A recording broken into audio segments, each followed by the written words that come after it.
A warm welcome to all of you. I am Annapurni from Lady Doak College.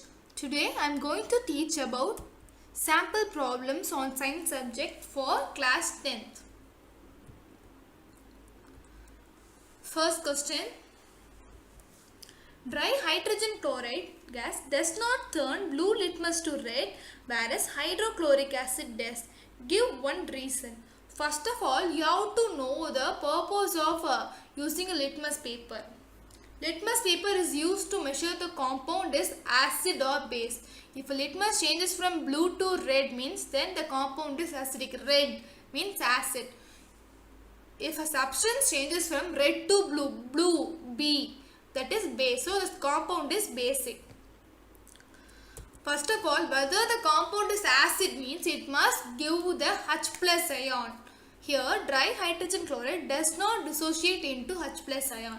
So, we cannot measure the acidity of dry HCl and makes the litmus as no color change. No color change means neither acid nor base. That is, the compound is neutral in nature. Whereas hydrochloric acid dissociates to form H plus ions and Cl minus ions because it is present in the aqueous solution.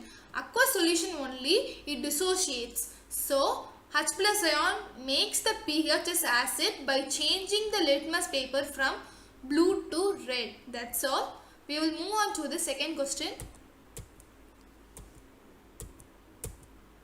Identify the substance oxidized in the chemical reaction. MnO2 plus 4HCl gives MnCl2 plus chlorine plus 2 water. First of all, you have to know the oxidation number. How to define the oxidation number and how to find the oxidation number. Oxidation number is nothing but the total number of electrons that an atom either gains or loses in order to form a stable octet configuration. Octet means simply noble gas configuration. Noble gas is helium, neon, argon, krypton, xenon. Such compound like that.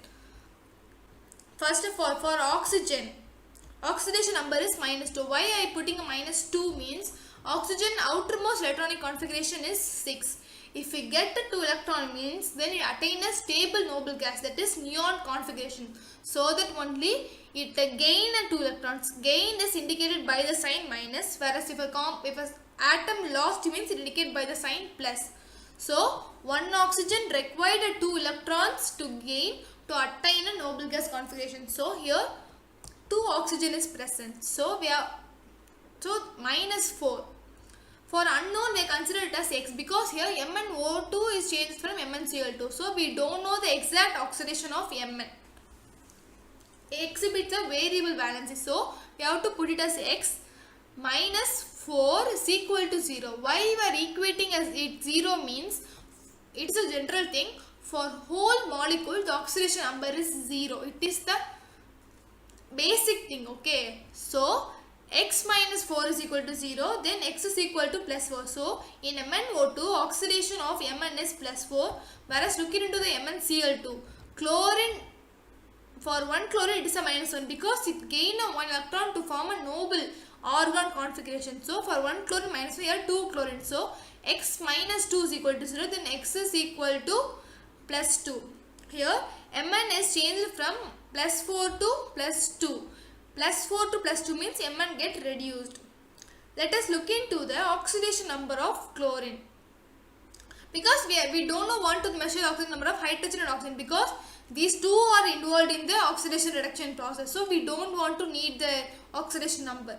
For chlorine, hydrogen oxidation number is 1 because +1. Why we are using a +1 means if it get lost here is already having a 1 electron. If it get lost means they attain a 0. That is stable configuration.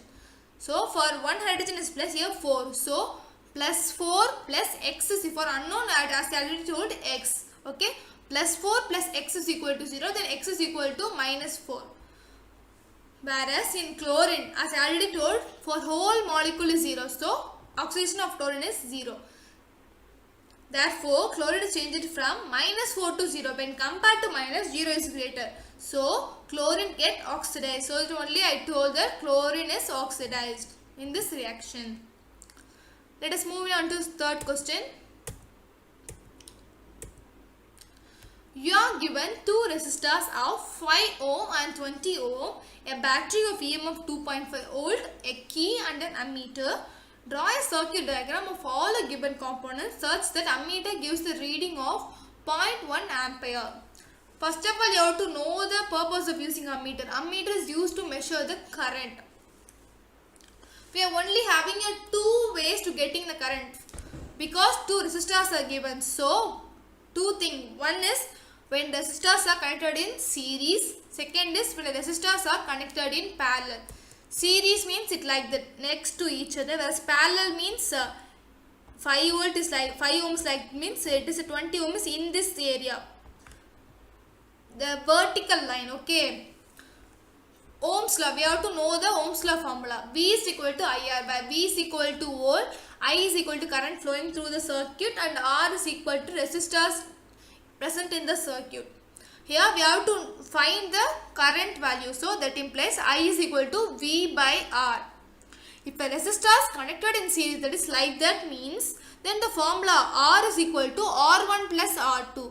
If a resistor is connected in parallel means, then R is equal to 1 by R1 plus 1 by R2. If it is a series means we get a 25 ohm. Therefore, I is equal to V is already given 2.5 volt. Then 2.5 volt by 25 ohm, that is 0.1 ampere. But if a resistor is connected in parallel means we get the answer as 10 ampere. So, resistor if connected in parallel means then the answer is not right. So, that only I put the answer as resistors have to be connected in series. So, that only we can get 0.1 ampere of current. Okay. Fourth question. Sketch the magnetic field lines around the current carrying straight conductor. It is simple thing that we have to draw the diagram. Okay. Here the straight conductor which carrying current and magnetic fields.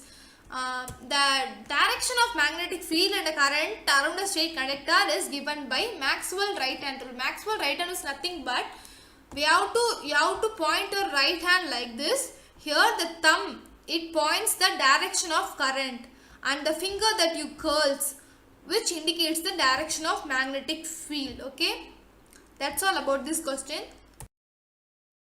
Okay, let us move into last question. The electrical resistivity of few materials is given below in ohm meter. Which one of these materials has the highest electrical conductivity? Here the question is given A, B, C, D and E, F and its resistivity value.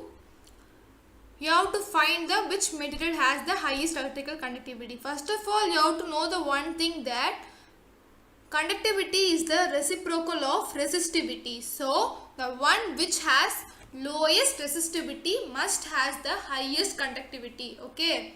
So, look into the tabular column. Number 6.84, 1.60, 1.00, 2.50, 4.40, 2.30. Here, when compared to all, C, B and C are in a one point level. So, remaining are all omitted. Many of them thought that 1.00 which is less than 1.60. So, it has the lowest resistivity. So, C has the highest electrical conductivity. Many of them thought like that. But it is not right. Why means you have to consider the power also. Here 10 power minus 4. But B 10 power minus 8. We all know that 10 power minus 8 is very less than 10 power minus 4. So definitely B has the lowest electrical resistivity. That implies B has the highest electrical conductivity. That's all about the questions. Thank you.